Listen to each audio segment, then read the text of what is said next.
Mais, mais quand bien même il aurait pu tenir des positions telles que celle-là, est-ce que l'orthodoxie musulmane a dit quelque chose de différent pendant toutes ces années? C'est-à-dire que si tu as fréquenté un peu euh, les mosquées à travers la France ou à travers l'Europe, est-ce que tu as entendu quelque chose de fondamentalement différent du discours de Hassani Hussein durant ces 30 dernières années? Alors, je ne sais pas évidemment l'âge que tu as, mais je parle ici aux musulmans qui ont fréquenté les mosquées et qui se sont un peu intéressés au discours religieux. Est-ce que Hassani Hussein a dit quelque chose de plus ou de moins que ce qu'on entendait dans le discours mainstream? Mais pas du tout. C'est-à-dire que la position de Hassan Hussein est la position qui existe dans le discours orthodoxe religieux. Alors après, tu peux vouloir plier le discours orthodoxe religieux à, à certaines nouvelles réalités sociétales de force. Tu peux essayer de faire ça, mais il va y avoir de la résistance. Il va y avoir de la résistance. Et à partir de là, je vois mal pourquoi si tu veux, alors ici, je ne justifie pas du tout les propos de Hassan Hussein sur les thèmes qu'il a abordés, qui ont créé ces polémiques. D'ailleurs, je suis assez étonné que ces polémiques ont été créées aussi longtemps après la publication de ces vidéos, parce que ces vidéos existent depuis longtemps, en fait. Tu vois et bizarrement, il n'y a même pas eu de tentative de les effacer de YouTube. Alors que, par exemple, le gouvernement français aurait très bien pu, s'il considérait qu'un propos ne rentrait pas dans le cadre du respect de la loi, il aurait pu le faire effacer. Ils auraient pu porter une plainte. Ils ne l'ont pas fait. Et tout à coup, ce discours, qui était un discours tout à fait répandu dans la communauté musulmane, est devenu problématique. Et c'est là où, pour moi, ça pose un problème. C'est un tout petit peu en fait, si tu veux, je questionne un tout petit peu la sincérité du ministre de l'Intérieur sur cette question. Alors, non pas que je suis en phase ou en accord avec les propos que Hassan Hussein a pu tenir sur les chiites, en tout cas surtout sur les chiites, parce que je n'ai pas vraiment entendu ses autres propos. Mais si tu interdis quelqu'un comme Hassan Hussein de s'exprimer parce que tu utilises l'argument que tu as utilisé, je pense et je crains que tu vas avoir beaucoup de travail parce que tu vas devoir aller euh, plus ou moins t'attaquer à tous les imams en France, à part les quelques progressistes, les deux, trois progressistes qui existent, mais qui ne représentent pas grand-chose. Donc, la question est plutôt de savoir, est-ce qu'on peut aujourd'hui, dans le contexte actuel, tolérer qu'une religion orthodoxe, que ce soit le christianisme, que ce soit le judaïsme, que ce soit l'islam, puisse tenir des propos qui fondamentalement vont à l'encontre de ce qu'on cherche à promouvoir en matière je dirais en matière de nivellement, même pas d'égalité homme-femme, parce que l'égalité homme-femme, je pense qu'elle est complètement acquise, mais plutôt, est-ce qu'on peut accepter un discours qui va parler plutôt de différenciation sexuelle? Est-ce qu'on peut accepter un discours qui ne va pas nécessairement mettre à équidistance l'homosexualité et l'hétérosexualité?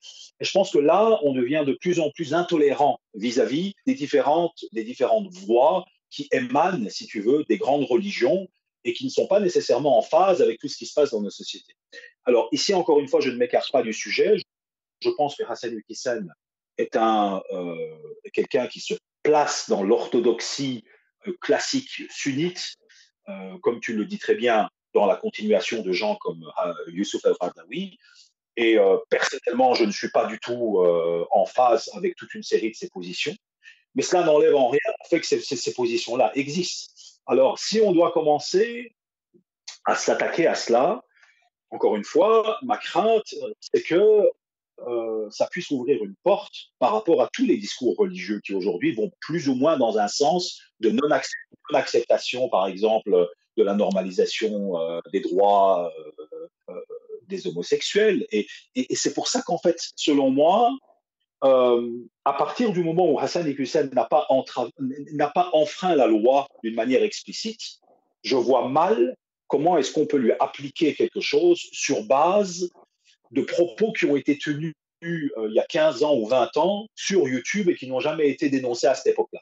Je pense que c'est plus, en fait, si tu veux, un spectacle qui consiste à dire on fait quelque chose contre l'islamisme radical. C'est plus un effet, on cherche plus le buzz politique plutôt que l'efficacité de l'action politique qui consiste à vouloir créer du lien. Parce que d'un côté, comme on en a déjà parlé, je pense, dans nos précédentes émissions, on dilue tout lien social qui existe dans nos sociétés, et d'un autre côté, on s'attaque, si tu veux, à des discours comme celui-là.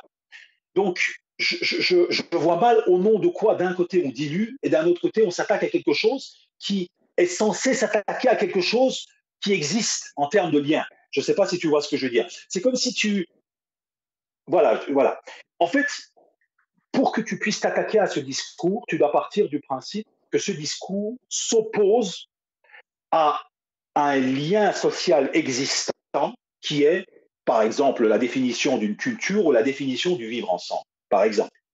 Et à partir du moment où il y a un discours qui s'oppose aux conditions qui peuvent permettre à ce vivre ensemble d'exister, il est tout à fait légitime de tenter de neutraliser le discours. Mais à partir du moment où, aujourd'hui, on est en train de diluer ce lien social, parce que c'est véritablement ce qui se passe quand on joue à la politique identitaire. Quand à un moment donné, tu essayes de promouvoir certaines identités et que tu ne mets l'accent que sur la politique identitaire, d'office, tu dilues le lien social. C'est-à-dire que c'est ce que peut-être la droite française va essayer de dénoncer en attaquant un peu les politiques du gouvernement, le wokisme et tout ce qui s'ensuit. D'un côté, tu dilues le lien social et d'un côté, tu t'attaques à ceux dont tu prétends qu'ils diluent le lien social. Il y a ici, si tu veux, une espèce de contradiction. Si tu fais la même chose dans un pays où il y a un lien social, où il y a une culture, et qu'il y a un discours qui s'y oppose, c'est tout à fait légitime, à un moment donné, de pouvoir faire ça. Je vois mal comment aujourd'hui, en France, dans le contexte actuel, où on permet toute une série de discours qui sont fortement ancrés dans des politiques identitaires et qui diluent le lien social, on puisse uniquement aller taper, si tu veux, sur une seule identité, au nom du fait que politiquement, on peut gagner des points.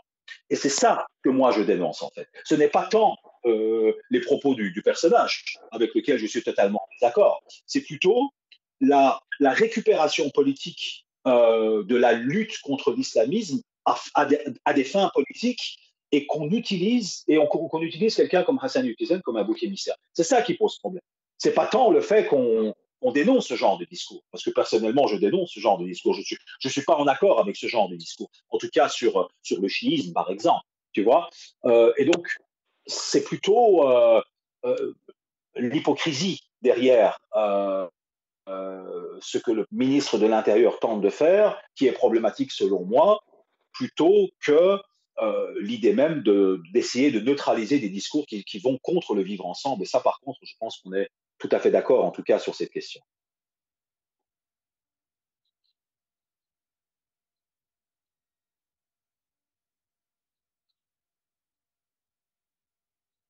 Oui, mais c'est comme je suis en train de te l'expliquer, même la manière dont ils ont fait une perquisition chez lui, c'était vraiment du spectacle. Tu vois. Si vraiment tu cherches l'efficacité, tu fais pas ça avec des hélicoptères, avec 300 policiers. C'est pas quelqu'un de dangereux. C'est pas quelqu'un de dangereux physiquement, je veux dire. C'est pas un bandit. Voilà. Donc tu peux tout à fait l'exclure ou tu peux tout à fait l'expulser euh, sans faire autant de bruit. Pourquoi est-ce que tu fais autant de bruit, hein?